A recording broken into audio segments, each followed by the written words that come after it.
Welcome to another edition of Boundaries and Brotherhood with my host, Doc.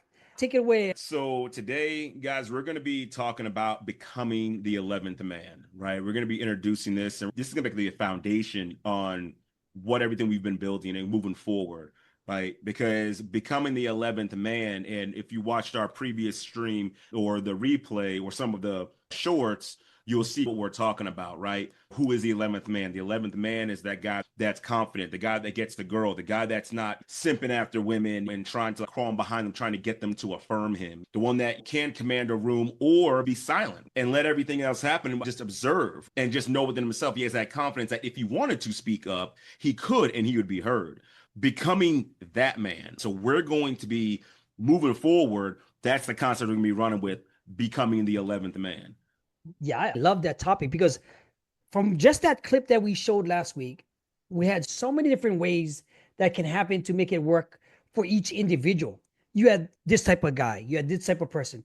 We want you, like Doc said, to figure out a way so that you can become the person you want to be, to get the girl, to get the date, to have the boundaries, to have the confidence so you can pursue life's careers, how to not pass up a promotion, how to talk, how to sell, how to do everything that you possibly could, have a relationship with your kids in a way that nobody else is going to say. Doc, from the clip that we seen, we just was both talking, guys, that we have to go watch this movie. I don't even know what it's called, but it was so cool to watch because everybody has friends like that. And everybody talks about that thing. And please evaluate that. And then while I get all this live thing going, because it got stuck for a little minute, Doc.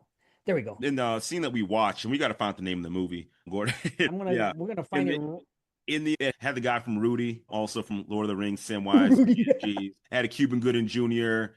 It had some other guys in there are pretty famous as well. If you saw them, then you'd be like, oh yeah, I remember that guy. Because I was looking at the cast, I was like, oh yeah, I remember a lot of those guys. I just can't put the names to them. In any case, we'll get the name for y'all. I'm gonna look it up right now because I can't. In this scene we were watching, I'm just going to paraphrase it, right? So the first guy was talking about the futility of trying to have a monogamous relationship, right? Just sleep around, do what you want to do. Women aren't nothing. You can't do anything to help them or save them. They say one thing, mean another thing. So instead of dealing with all that foolishness, get yours and get out. All right. So that was what the first guy was talking about. The first type, right? Yeah, the first guy. The second guy came up and he was talking, basically saying that's a load of crock. Basically, you're coming from a place of hurt. And because I've known you our whole life, right? Our friend group has known you our whole life. We know you're someone who's reached out. You've tried to be the lover boy and pour all in and get this girl a locket and write a poem for her and all that, right? And you got hurt. And so now what you're trying to do is you're trying to live a life without getting hurt because that pain was too much. And so now what you do is you either smash and dash or you go for girls that are so beneath you that they can't possibly hurt you or they can't possibly reject you because you're their everything, right? And so he basically was like, you're operating from a place of hurt. And if you really want to have a monogamous relationship, you have to teach your significant other about that instead of just putting them down. Then he comes back, the other guy, right? He comes back and he starts saying, basically, that's bullcrap. I got to teach her to be monogamous. That's foolishness, right? My actions should be enough for her to be monogamous. It should be enough for her to know that I love her and for her to make the right decisions. Because then he went to go reference one of their other friends and he said, that's the best guy we know. Hands down. We can all agree it's the best guy. And he did everything for the woman that he loved and she still left him. And the way he said, left him like guts hanging out in the street, which is a pretty visceral image. Yeah, that's like, but that's a felt. Exactly. Yeah. And so he was like, so you did your absolute best and they still leave you. They still hurt you. So what you're saying, I don't believe it. And then Cuban Gooding Jr. stepped in and was like, cut it out. And we moved on from there. So what are the two things we have in these scenes, right? You have a theme, right? The guy who was talking at first, Sal, right? The theme is he represents the guys who have been hurt. He represents the guys who tried to do the right thing. They tried to be vulnerable. They tried to put themselves out there. They tried to do all the right things and they still got hurt. So then in order to not be hurt again, you shut yourself off from everybody else, right? Essentially, you should actually stop being yourself. You compartmentalize yourself and not be because you don't want to be hurt. You're actually living in fear. right? So a lot of Oh, these guys that walk around this deep. bravado, like, yeah, I'm Yes. getting all these women, you're actually operating in fear. Because if you weren't, then you would still be your true authentic self. That guy Yeah. couldn't be. So he Yeah. represents that. And then the second guy represents the guy who has matured, the guy who understands that, okay, there's levels to this, right? It's not about shutting yourself off, but it's also not about just pouring everything in. There's work that needs to be done in interaction, regardless whatever relationship or situation you're in with whoever. There's an understanding and communication that needs to take place, so they know what your expectations are. They know what your boundaries are. They know what your standards are. They know how you want to be loved. And if you're not willing to be open and have that conversation and teach them how to treat you, teach them how to love you, Right. then you're never going to have the thing you're looking for. And then you have the other group of guys who, Yeah. again, similar to the first group, except they feel like they're just the victims. Like, I try to do everything right and things just don't work out.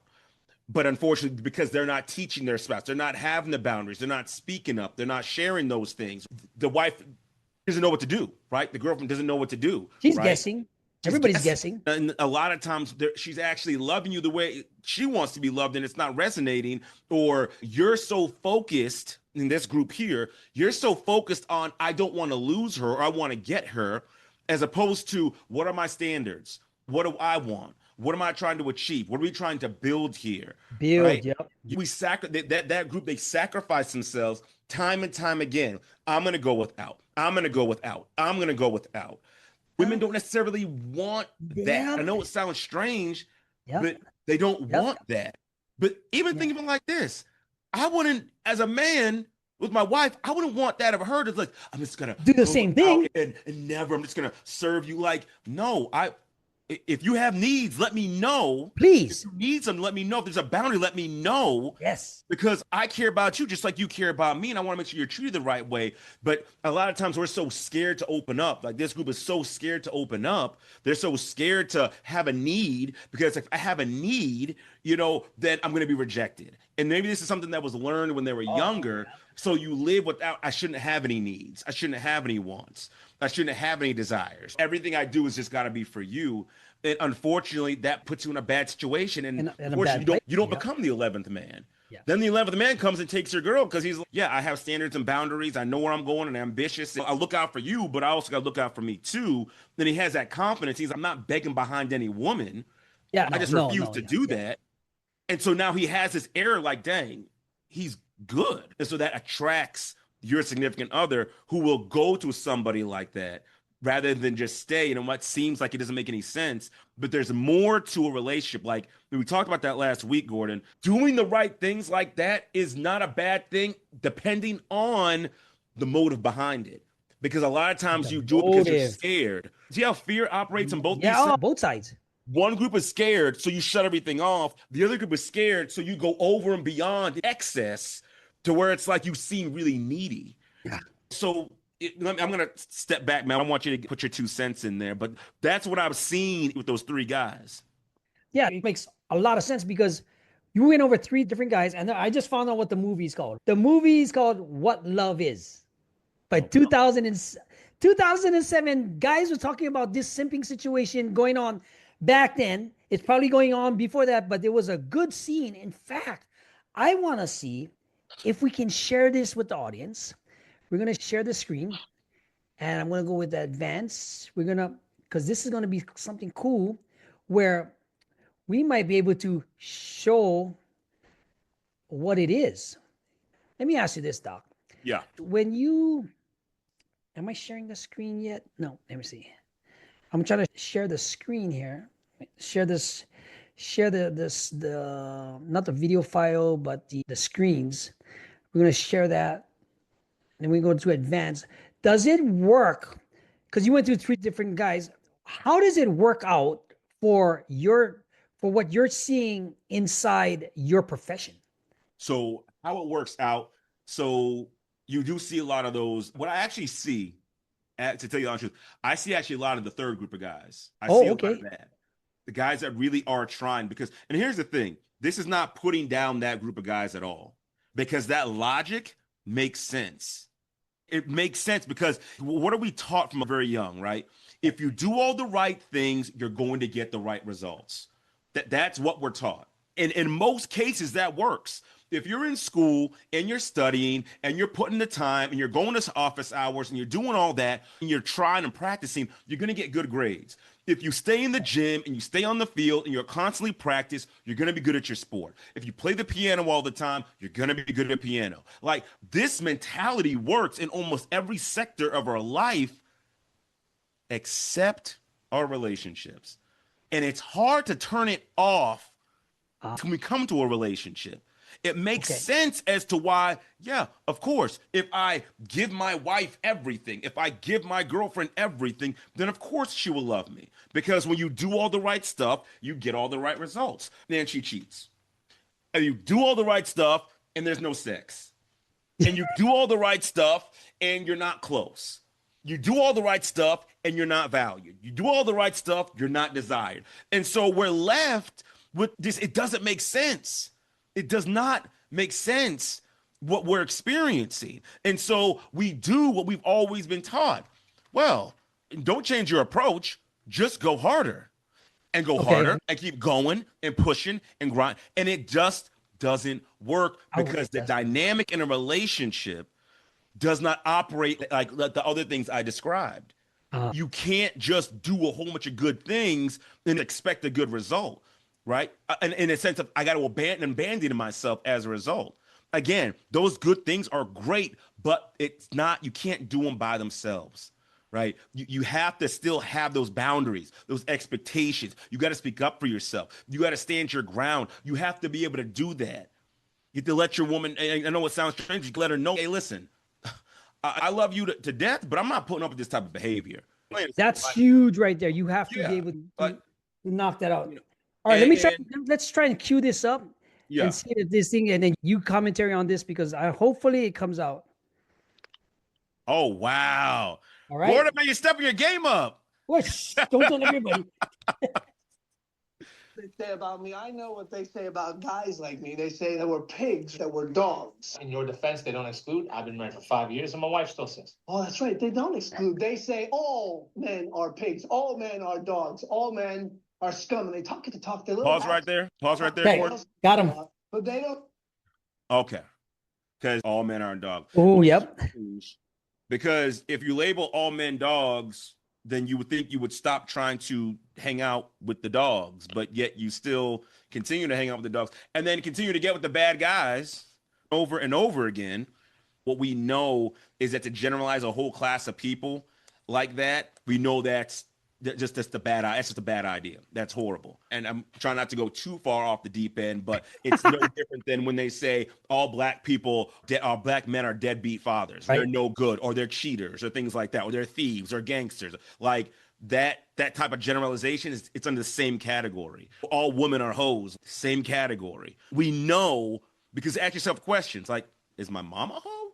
Is my dad, he was black. He wasn't a thief. He was a doctor and had his own business and things like that. So we know, obviously, there are good men out there because they're good relationships. So we can't say all men are dogs, right? So we got to do one of those things. I guess that's more so for women. So for any women watching, stop saying that, right? It's a stigma that they want to put to generalize everything that is going on for men. And it's not working because if you look at all the feminine movement stuff, they generalize that. But what I'm seeing is a lot of the women that even like Carrie, she talks about it like misery loves company. So they just talk about the same shit and they put it into that direction. And it's not going to be really working out for them in the long run because they always talk about these women hitting the wall right now. And they're not finding, and they're finding out like they've already accepted that they're going to be the cat lady, which is sad in itself because that's like it, in a way, it doesn't work out for them. So it doesn't work out for everybody else. But you're absolutely right on that. Let's continue with this one. Wait, hold on. Real quick, I just want to state like this as well. A lot of times when we say all women are hoes or all men are dogs, what we're really doing is we are transferring our own belief onto everybody else and our own insecurities onto everybody else. Yeah. Because there are a lot of women that aren't getting with guys that are dogs. There are a lot of men who are getting with women who are not hoes. We know that is an objective fact. So you have to stop and look in the mirror and ask yourself the question, why, if you're a woman, why do I keep getting with guys that keep dogging me out? The first one cheated, the second one cheated, the third one cheated. okay, these are 4 different guys. There's only one common denominator. What is causing me to go to the same type of guy over and over again? So it's not that all men are dogs. It's that there's something in me that is either attracting guys like that, or I don't believe it's something in myself, or I think I'm low or anything like that. So I'll take whatever I can get in order to feel something. So there's that. And as far as guys like, oh, all women are hoes. What kind of women are you out there? Are you looking for? Are you moving with That's the one they want. Are you trying to be celibate before you get married? Or are you trying to go out there and I want to have sex before marriage? Then if you want to have sex before marriage, just like you said, that's exactly who you're looking for. You attract it. The thing you're looking for is the thing you're gonna find. So if you're looking for, I don't like, that's what you're looking for. That's what you're gonna find. And if all men are dogs, unfortunately, that's what you're looking for. That's what you're gonna find. So we got to cut all the generalizations out. We know it's not true. We need to do some real deep self-work and self-reflection to find out, okay, why do I keep going or attracting these types of people? And that's just how it is, because no matter what happens, it's going to end up that way. Yeah. Because the common denominator of what you're thinking is going. Yeah. Boop. I don't understand that they're the very ones that created the Frankensteins they abhor. Frankenstein was a whore? Leave my wife out of this. That's guys- what we want for our students. Every womanizer, every player, every guy juggling 3 broads at the same time is only doing so out of fear. Fear. of Right. being Like what you just said. One day, back in the day, they went out and played. Ruby They Green liked Jr.. one girl, just one. And they gave it up to her, didn't And they? they gave it up to her. That's right. They got rocked, or they got crushed, or they got destroyed, they got cheated on, or laughed at, or something. And when they're finished picking up the little pieces, you know what they said? They That's all, perfect. Every single one of them made a vow. Never to give it up again. That's right. And it makes so much sense. And so here's the issue that I see with this. Not that I'm against what he's saying. Actually, what he's saying is 100% true. Oh, yeah. Start out heart wide open, want to find love and everything like that. No man grows up and becomes bitter out the gate and becomes hardened like that out the gate. Correct. You go out there, you do what you're supposed to do, you get hurt, your heart gets, like the way you describe, your heart gets shattered, right? And we don't have to go out there and have our heart shattered. Not even one time. The problem is we're entering into these relationships and we don't even know how to do them. Right? If you're entering into the relationship and you're not even good within yourself, then why are you in a relationship? Why are you doing that? Yep. Leaving yourself open to that hurt. You're leaving yourself open to that tragedy, because if you're a man who's moving with intention, who's sure of himself, has confidence, being his authentic self, you're not going to go out there and just, let me just give everything. No, you're not going to do that. You're going to have a measured approach. And you're going to be able to recognize, like, yeah, you're not going to pour out your deepest, darkest secrets right out the gate and then have them just crush you because you don't know how to deal with that and you haven't fully accepted it or processed it. No, you need to take a measured approach. You're going to know, you're going to move with intention. You're going to know your boundaries from the very get-go. You're going to be the teacher from the very beginning. So that way, if you guys continue on and it doesn't work out, guess what doesn't happen? There is no massive heartbreak that's tragic where now you're living in fear for the rest of your life and I never want to be hurt again. The problem isn't you open up. The problem is you don't know how to go about doing it. You got to learn that. You got to be coached that. You got to somebody like us to have a workshop, to do something that you can get to that point. Maybe you might not be in the point where you don't even know what you got going on. But look at this movie, What Love Is. It's talking about the same stuff men do in today's time. And this is back in 2007, 18 years later, still doing the same stuff. Different times, different tools, different social media. They're still talking about the same things in the movie as you guys do now, as we all been through it, right? Yeah. Amazing. Look at this guy. Guys that break hearts occupationally, because believe it or not, originally those cats were the most beautiful and the most romantic of all. And you know what happened? They're the ones that got hurt worst of all. You never get over it. I know you never get over it. Yes. But we have to ask yourself the question, why are we not getting over it? We have to ask yourself that question. Why am I still struggling with this thing? Yeah, this heartbreak happened in 12th grade, and I'm still acting and responding and moving as if it happened just yesterday. Why are we not stopping to ask yourself the question, why did this happen? What happened? Why am I still hurt? Why are we not seeking help? Why are we living with the hurt and the pain and the trauma for all these years? And I understand some of the answer might be like, because that's what we're supposed to do. You're not supposed to open up and share, because there's a cultural aspect in there where, you know, and social aspect where, oh, you're not supposed to have emotions. You're not supposed to feel. So I know a lot of us, we don't open up, but yeah, Keith, the reason why we don't do that is because we're not supposed to. We're not supposed to. So what else do? We hold it in. We got to figure out how to deal with it internally. And what's the easiest way to do is to block off any access to getting hurt like that again. So I haven't healed my heart, picked all the pieces up, I put it in a little dustpan, and I threw it back in a safe, and I just locked it up. Still That's broken. all you did. It's still broken there.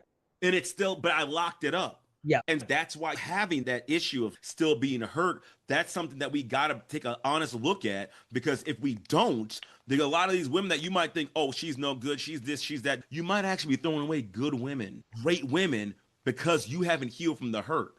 And someone who does know how to handle you, someone who does know how to be gentle, someone who does know how to love you, someone who does know how to communicate. You might be throwing them away and pushing them away. You don't even know it. You haven't healed from the hurt.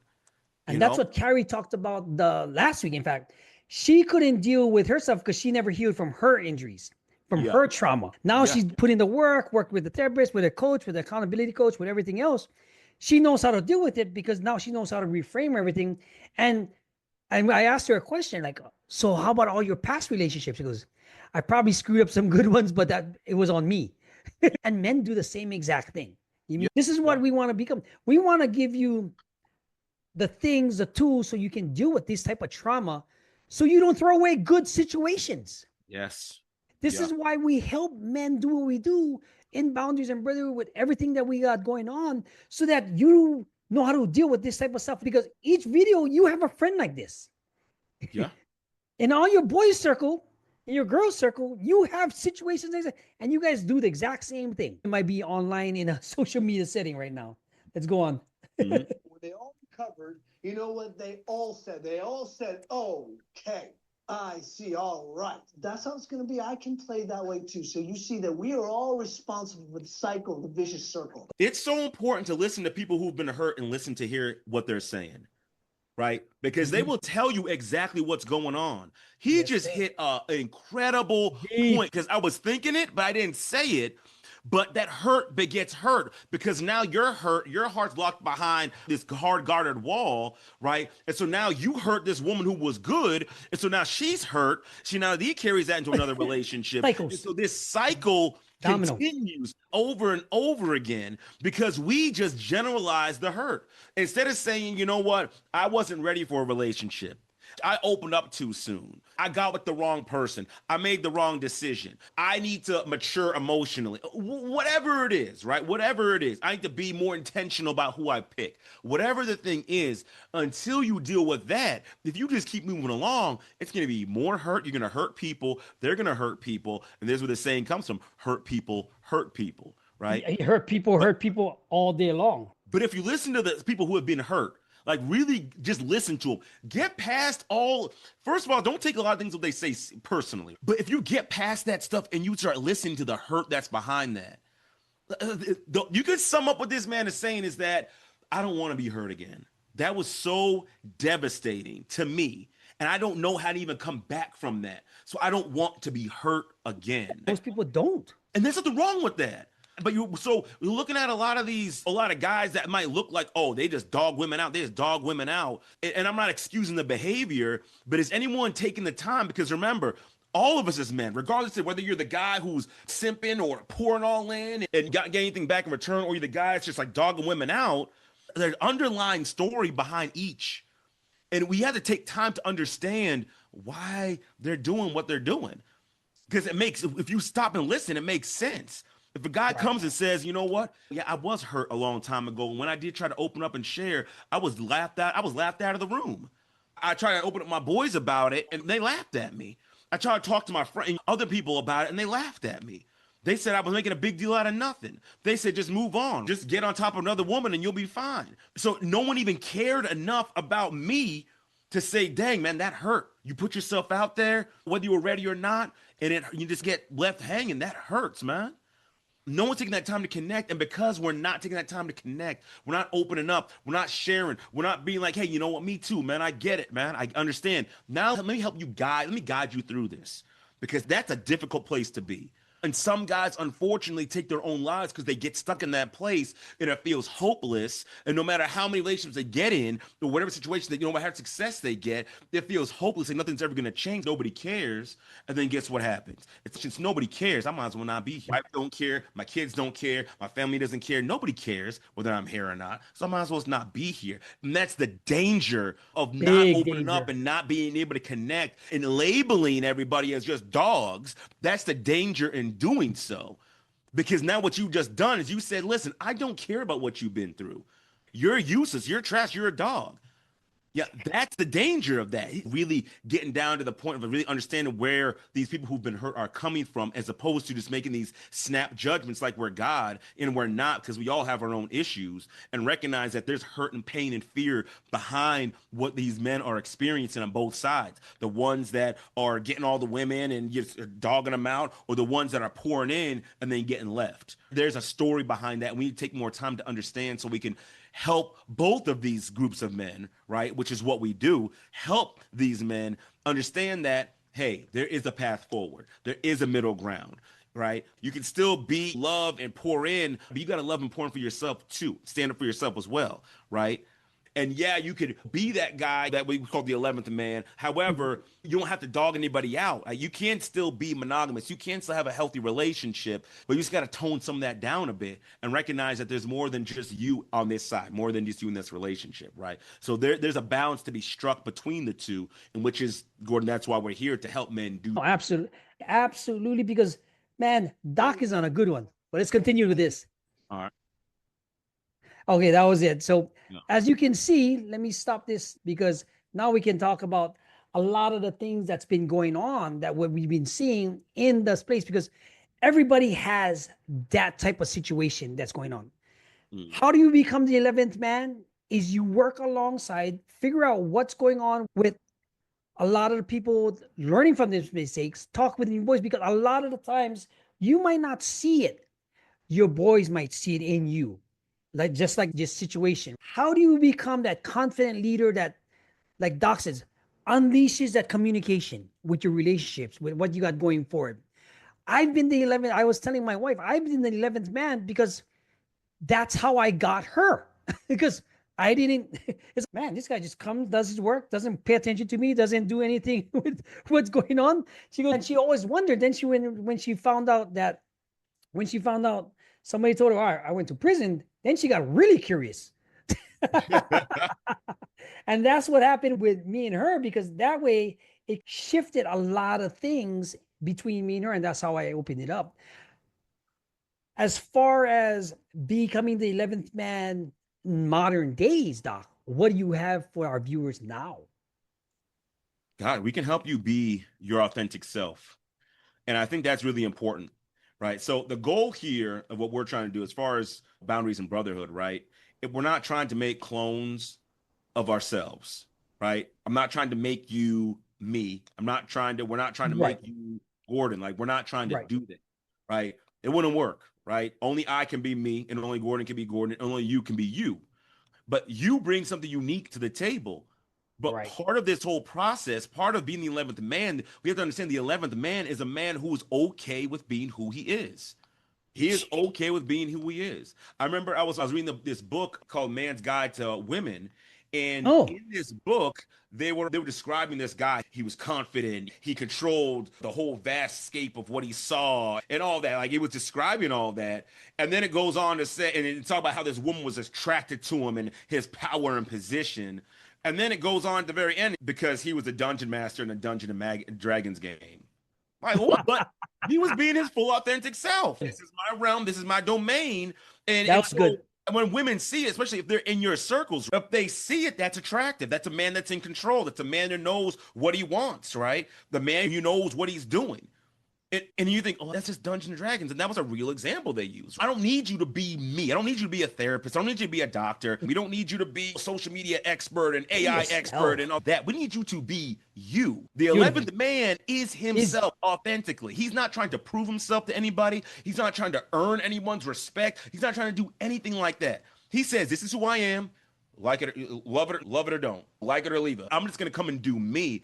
And that's exactly what we're here to help you do. Just be you. Be confident being you. Whatever your area is, whether you're a high-powered attorney or businessman, or whether you're just a guy working as a greeter at Walmart, master whatever it is. I'm going to be the best greeter in the world. I'm going to command my area. And the thing is, and yeah, this isn't a relationship. I know we keep talking about relationships and things like that, but to be honest, relationships are probably one of the most important domains in our lives as men, if we can just be honest. All the men I've worked with, it's rare that we don't eventually, at some point in time, start talking about the relationship, right? Mm-hmm. So that's why we use that. But this does work in other areas as well, in work, in business, in your health, in your finance. It works in other areas as well. But what I'm saying is, once you are your full, authentic self and you are comfortable, I'm just me. You could walk into a networking event wearing an anime shirt and everyone else is wearing suits and business attire, and I can just be comfortable. I'm just me. I come on the stage talking at the panel and I'm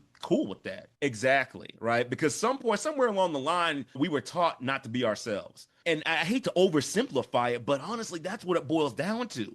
Because when you are fully your authentic self, then someone comes along and let's say a woman comes along and is like, ew, I don't like anime shirts. Okay. What? Nice to know. Moving on. Guess what she does? That's not the response I'm supposed to get. You're supposed to defend yourself. You're supposed to explain to me why anime shirts are good. Like, why are you just passing me on? Oh, all you do is AI and Mario. Oh, I thought you were going to be something big. Yeah. Hey, not for everyone. Yeah. I don't know what to tell you. I'm not for everyone. Hey, it's okay. You can if I want to get big, go to the gym. That's not a problem. Exactly. Not a problem that's at all. The stuff that intrigues women. Oh, yes. He's not bothered by that stuff. It rolls right off his back. Dang, there's something about him. Yeah. All you have to do is just be yourself and be completely and fully unapologetically yourself. And that carries into the relationship because part of being yourself means that you have boundaries and you uphold those boundaries and you don't stray from them. And that's also one of the problems with the simps. You don't have any boundaries. You're letting everybody treat you any kind of way. That is not hot. That is not sexy. That is not manly. That is not someone I want to follow. If I have a leader who's letting anybody treat me any kind of way and he sways based off what they do, I don't want to follow him. I'm be like, nah, I'm good on that, bro. Yeah, it changes. If we're doing something, right? If we're on a mission, if we're trying to achieve something and someone comes along and says, oh, that's a stupid idea. Why are you doing that? That's dumb. And you start, oh, maybe it's dumb. Maybe we should just quit. I don't want to follow that. The face I give, like, yeah, I want to follow the guy who's like a dungeon master. No, this is what it is. I don't care about what you think. You say it's a dumb idea. You're a dumb person. Women want someone like that because that equals security to them. He's secure in himself. And I'm going to let you guys on a little secret, men, right? Women crave security. Crave security. Magic word. Yeah, you hear about 6 figures and 6'3" and big car and big position, all that stuff like that. That just all represents security. I know if he's 6 foot tall, I'm secure. I think he's going to take care of me, keep me safe physically. I know if he has money, I'm going to be secure financially. I know if he has a high position, he has power, it means he has connections. That means we're going to be good. And I can rest in that. It's all security. So if you put anything else in there, this guy being him a full authentic self, he's not going to let, and nothing shakes him. That means, I can be sure. He's stable. I can be sure with him. I have security in him. That's what the 11th man brings to the table, security. And so just putting that out there, like how to get that. The biggest thing is we got to get you to be your authentic self, whatever that is. We have to get you to be your full authentic self and you operating not because you're trying to please other people, not because you're scared of rejection, but this is just who I am. This is what I like. This is what I don't like. That's it. Right? That's it. Oh, this is how I want to be treated. If you don't treat me that way, to the left. Good luck. Thank you for being part of my life. That season's up and then we keep it pushing. Exactly. That's why left. Yeah. You know? But guys, that's what you got to understand, right? What Doc brings to the table is so much insights, right? Because he works with this on a daily basis at Freedom Success Change. You got to understand the dynamics of relationships and security and what he sees is what we do in everyday life, but you might not have the direction. A lot of the times, I've been in the 11th man. I'll give you a perfect example with my wife because I didn't give a shit. But I do had boundaries. When I got my job at the Cosmopolitan after I retired, how did I have my ankle bracelet, get a job I'm not supposed to have because I was my authentic self and I didn't give a shit? I shot my shot. Until this day, I was the poster child for getting people on the ship because I was just authentic. And at the same time, I've been doing this all my life. Have I been hurt? Absolutely. Before my second daughter's mom, I ended up doing that. But I said, I cut that thing off, poop, and I moved on. Did I treat women differently? Of course, because I was that hurt guy. That's why I could run girls at one point in my life. But at the same time, this is the experiences you have because I didn't know how to deal with it. Yeah. If you're going through situations and you wouldn't become your authentic self, this is what Boundaries and Brotherhood is all about. This is where our workshops at the end of the month is going to be doing things for you so you can become your authentic self and not get ran over by society, basically. Yeah. Because we have to figure out ways that's going to be able to make you come out of your shell, mistakes and what, to be you, to be the authentic you, so that you can have those attributes in your promotions, your job, your relationships, your friendships, and know when to walk away. Become the 11th and a half men if you need to. Stop seeking approval from other people. Oh, that's a big one. Validation again. That, like, approval. It doesn't even work. It doesn't work. I know it doesn't work. We all know it doesn't work because there are people that have given you validation and you don't even believe it, but yet you still keep seeking it. And then when you get it and it's still not enough, it doesn't work. You're trying to be everybody else and try to fit into everybody else's skin, that you know it doesn't work. Stop seeking outside validation. You're good enough as you are. And if anyone who says, if that's the case, then why aren't things better with my wife? Or why aren't things better with this person or that person? Why are you worried about why other things are good with other people? Why? Your focus needs to be, am I good with myself? Yeah, exactly. That's the main thing. Am I good with myself? Can I sleep with myself at night? Am I good? That's the thing that matters the most. But here's the thing. Here's a secret to it. Once you're good with yourself, everything else starts to fall into. The people that are supposed to be there will be there. The people that aren't supposed to be there will leave. And you'll finally have the people that are in your circle that do love you, care about you, will validate you, will pour into you and everything like that. But it starts with you. Stop seeking that validation on the outside. It's not going to work. Outside, external validation out from the outside, right? That's like trying to fill a chasm, right? The Grand Canyon with a dropper of water, right? It doesn't work. You feel a little good in a moment, right? But it goes away, and you know what I'm talking about. It goes away so quick. So stop seeking that outside validation. The 11th man does not seek outside validation. He doesn't seek it from his wife. He doesn't seek it from his kids. He doesn't seek it from his family or his friends or his boss or social media or anything. He does not seek outside validation. He knows I'm good enough as I am, right? That's it. You need. Intrinsically, I'm good enough as I am. So don't do that. Don't seek outside validation. Give yourself that. You're already good as you are. You don't need other people to pour into you like that. And I know it might be harsh because some people are like, man, but Keith, you don't understand, man. I just want to be loved and I just want to be desired. But that's not even going to work if you don't first love yourself. A lot of times there's people out in your life that are trying to do that for you, but you don't know how to receive. That's that part. They don't even know how to receive it because they don't know how to love themselves. They're seeking. We blew through 45 minutes like it was no tomorrow today. If you're looking for seeking out validation, take a deep assessment for yourself right now. Reach out to us. If you want to become the 11th man to have confidence in yourself so you can do the things that you want to do, please leave a message. Reach out to us. If you're looking for ways to give yourself a promise to not seek outside validation and you want to break down why you're doing it, please reach out to us. The Authority website should be coming up soon. I'm going through some technical difficulties with the copy right now. I'm putting it up on the site. Look out for boundariesandbrotherhood.com website. But for now, reach out to us. Doc, anything else to close it out? If I keep going, Gordon, we're never going to get off here, Yes. man. So, Okay. what I was going to say, guys, just like, comment, subscribe, share. There are definitely people that This need it. movie, what came out 2007, right? Almost 20 years ago. 20 years before that, it was the same issue. And 20 years before that, it was the same issue. And 20 years And it would before that, never it was the change. same issue. This is the same thing that's been going on. So share it. Get other men involved. Bring people along. Send it to your wife. Send it to your sister. Women, if you're watching, send it to your husband, your boyfriend. Send it to your friend. Like, share this content so men can get the help they need, and we can start being our authentic self, start stepping into our leadership roles, and start being able to really get just not just our own lives on track, but shoot, even the whole world. From Boundaries and Brotherhood, Yeah. is our Dr. Keith background, Fairclough. right? Y'all take care. Have a great and blessed day. We'll see y'all later. All right.